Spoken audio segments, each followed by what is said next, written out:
Your relationship should be halal. আপনার রিলেশনশিপও কি হইতে হবে? এই তো আসল জায়গায় চলে আসছি এখন।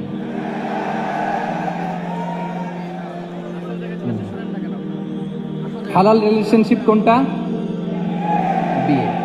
এই পবিত্র বিয়ের মাধ্যমে আমরা এই হালাল রিলেশনশিপকে উপভোগ করতে পারবো। এর বাইরে আর কোনো রিলেশনশিপে যাওয়া যাবে না। প্রি ম্যারিজ রিলেশনশিপ এটা কি হালাল না হারাম? হ্যাঁ, ফতোয়া আপনারাই দিয়ে দিচ্ছেন। বলেন, বিবাহ বহির্ভূত যে কোনো রিলেশনশিপ হালাল নাকি হারাম? এক্সট্রা ম্যারিটাল যে কোনো রিলেশনশিপ বলেন হালাল নাকি হারাম?